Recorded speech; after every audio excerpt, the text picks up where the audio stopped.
प्राचीन काल की बात है। एक पंडित अपनी पत्नी और एक बेटे के साथ रहते थे। पंडित जी बहुत ही गरीब थे और वे अपने परिवार का गुजारा किसी न किसी तरह कर ही लेते थे।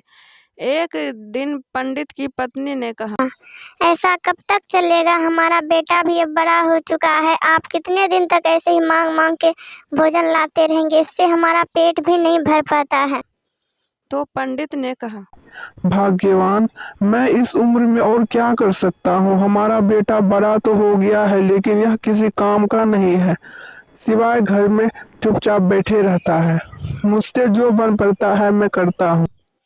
ऐसा कहकर पंडित जी अगले ही दिन भिक्षा मांगने जाते हैं और कहते हैं, बेटी, मुझे कुछ दान दे दो बेटी, भगवान तुम्हारा भला करेंगे। तो एक औरत ने कहा, बाबा, मेरे पास आपको देने के लिए कुछ नहीं है। आप किसी दूसरे घर जाइए, हो सकता है आपको वहां पर कुछ मिल जाए।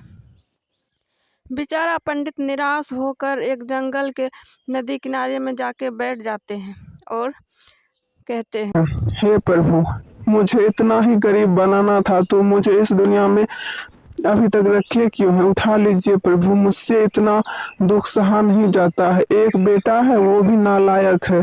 मैं अकेले क्या करूं प्रभु? मुझसे अब यह सब सहा नहीं जाता है। इस उम्र में और क्या करूं? तभी वहां अचानक एक विशाल सर्प आता है और कहता है, हे ब्राह्मण, आप उदास ना हो। मैं एक इच्छाधारी नाग हूँ। आप मुझे प्रतिदिन यहाँ पर आके कुछ भगवान की कहानियां सुनाइए। उसके बदले में आपको बहुत सारा धन दूंगा, जिसकी आपको कभी भी कोई भी दिक्कत नहीं होगी। लेकिन हाँ, यह बात आप कभी भी किसी को नहीं बताइएगा, नहीं तो आपका सब कुछ फिर से पहले की तरह ही हो जाएगा। ऐसा कहते ही ब्राह्मण को कुछ धन दे देते हैं। ब्राह्मण कहते हैं, हे नाग देवता, आपका बहुत बहुत शुक्रिया। इस धन से तो मेरी बहुत ही बड़ी समस्या खत्म हो जाएगी। पंडित जी वह धन लेके घर आते हैं और अपने लिए सबसे पहले वो बड़ा सा एक घर बनाते हैं और वे लोग खुशी खुशी रहने लगते हैं। तभी एक दिन एक पड़ोसन पंडिताइन के पास आते हैं और कहते हैं, पता नहीं पंडित जी को कौन सा खजाना हाथ लग गया है। वो प्रतिदिन जंगल जाते हैं और बहुत सारा धन लेकर आते हैं। भगवान ही जाने उन्हें क्या मिला है। सभी गांव वाले उनके इस अमीरी से आश्चर्य में हैं। तो पंडिताइन ने कहा, वे कुछ गलत काम नहीं कर रहे, बस भगवान का दिया हुआ हमारे पास जो है। आज मैं पूछ के रहूंगी कि आखिर वह जंगल में क्यों जाते हैं। तभी वहां पर ब्राह्मण आते हैं। तो ब्राह्मण की पत्नी कहते हैं, सारे गांव वाले आपके बारे में अजीबो अजीब बात करते हैं। आखिर यह इतना सारा धन आपके पास आया कैसे, और अचानक हम लोग इतने अमीर कैसे हो गए? आज तो आपको यह बात बताना ही पड़ेगा।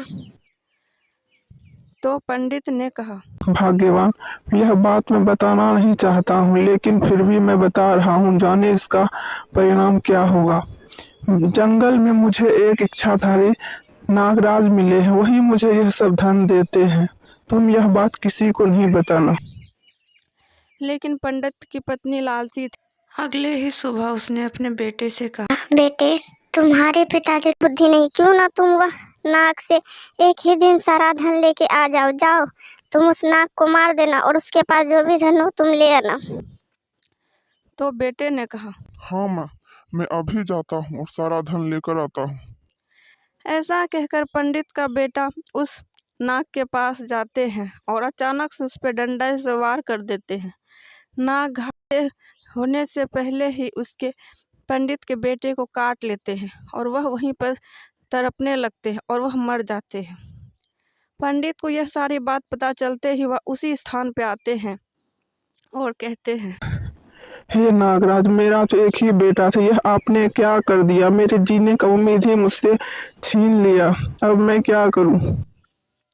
तो नाग ने कहा, मैंने कहा था यह बात तुम किसी को नहीं बताना, लेकिन तुमने अपनी बात नहीं मानी और तुमने बता दिया। और यह तुम्हारा बेटा अपनी करनी से मरा है। यह मुझे मार रहा था, लेकिन मैंने अपनी जान बचाने के लिए इसे काट लिया है। और हाँ, तुमने अपना वादा पूरा नहीं किया, इसीलिए तुम्हारे पास अब कुछ भी नहीं रहेगा। तुम पहले की तरह ही गरीब हो जाओगी।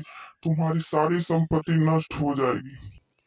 ऐसा कहते ही सर्प चला गया और वह पंडित घर आते हैं और अपनी पत्नी से कहते हैं, भगवान तुम्हारी इस लालच ने मुझे कहीं का नहीं छोड़ा। अब ना ही मेरे पास संपत्ति बची है, ना ही हमारा बेटा। सिर्फ तुम्हारी लालच से आज हमारा बेटा भी हमसे दूर हो गया है। तो पंडित की पत्नी ने कहा, मुझे माफ़ कर दीजिए, मेरी लालच ने मुझसे मेरा बेटा छीन लिया है। अब मैं क्या करूं? भगवान भी माफ़ नहीं करेंगे, मुझे माफ़ कर दीजिए। पंडित और उसकी पत्नी दोनों उदास हो जाते हैं क्योंकि अब कुछ नहीं हो सकता है। धन और बेटा दोनों चले गए।